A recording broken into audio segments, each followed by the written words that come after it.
ఒక సీజన్లో మొన్న ఒక ఎకరం మాత్రం వేశారు. సిద్దిపేట జిల్లాలో ఫామ్ ఆయిల్ ఫ్యాక్టరీ ఓపెనింగ్ రోజు ఎకరం వరకు రైతులకు వేశారు. మరి మిగతా చేస్తారన్న నమ్మకం అయితే లేదు.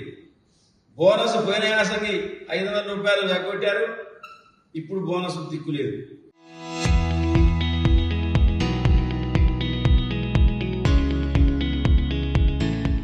ఇప్పటికే 40% పైగా ధాన్యాన్ని మరి మిల్లర్స్ దగ్గర బయట వ్యాపారస్తులకు అమ్ముకోవడం జరిగింది.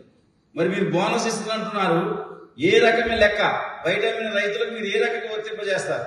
ఈ బోనస్ స్పష్టం చేయాలి. ఇవాళ వరి 2389 రూపాయల క్వింటాల్ మీరు మద్దతు ధర ప్రకటిస్తే 1800 రూపాయలకు మించి కొనుగోలు చేయట్లేదు.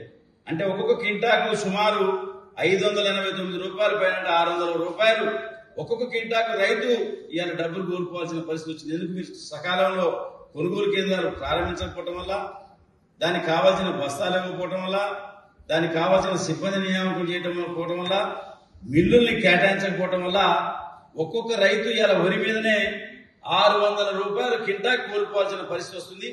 టైంలో స్పందించకపోవటం, కొనుగోలు కేంద్రాలు అదే మీరు ఏర్పాటు చేసి ఉన్నట్టయితే ప్రైవేటు వ్యాపారస్తులు కూడా మద్దతు ధర కొనుగోలు.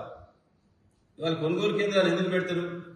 ప్రైవేటు వ్యాపారస్తులు తక్కువ ధరకు కొనుక్కుంటా వాళ్ళకు భయం ఉండి మేము కొనకపోతే ప్రభుత్వం కొంటుందని ఒక రైతుకు భరోసా ఉన్నప్పుడు అప్పుడు ప్రైవేటు వ్యాపారస్తులు కూడా మద్దతు ధర కొనే అవకాశం ఉంది.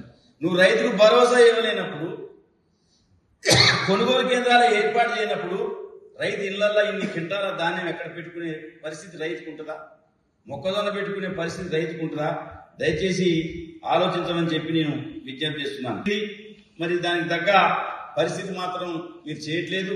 ఇవాళ వరి విషయంలో కూడా రైస్ మిల్లర్స్ వాళ్ళు సిండికేట్ గా ఏర్పడి మేము ధాన్యం కొనమని చెప్పి చెప్తున్నారు. మరి మీరు రైస్ మిల్లర్స్ మీటింగ్ పెట్టలే ఇప్పటివరకు.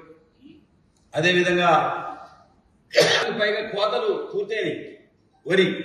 మరి ఇంకా మీరు ఇప్పటివరకు ఒక కొనుగోలు కేంద్రం ఏర్పాటు చేయకపోవడం వల్ల మీరు ఎప్పుడు చేస్తారో దయచేసి చెప్పాలని చెప్పి మేము ప్రభుత్వానికి డిమాండ్ చేస్తున్నాం.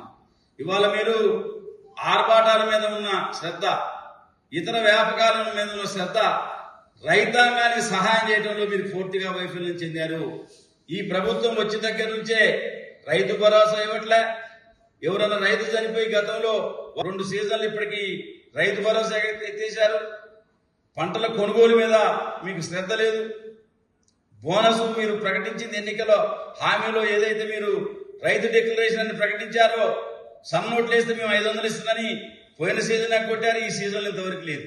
అంటే మీ యొక్క వైఖరి ఈ పంటల కొనుగోలు మీద ఏ రకంగా ఉందో దీన్ని బట్టి అర్థమవుతుంది. ఇప్పటికైనా మీరు మీనవేషాలు లెక్కించకుండా మొక్కజొన్న రైతుల్ని మీరు కాపాడండి. ప్రతి ఊర్లో 1000 ఎకరాలు పైన సాగైన ప్రతి గ్రామంలో మొక్కజొన్న కేంద్రం ఓపెన్ చేయాలి.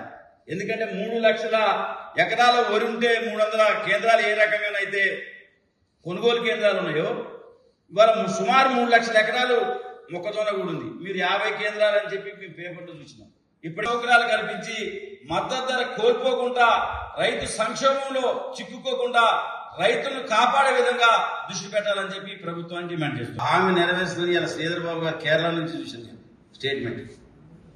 అంటే ప్రభుత్వం యొక్క పని విధానం, హామీల పట్ల చిత్తశుద్ధి, అన్ని వర్గాల పట్ల ఏ రకంగా ఉందో వారి యొక్క ప్రకటన బట్టి చూస్తే మనకు అర్థమవుతుంది. ఇప్పటికైనా మరి జిల్లాలో 3 మంత్రులు ఉన్నారు.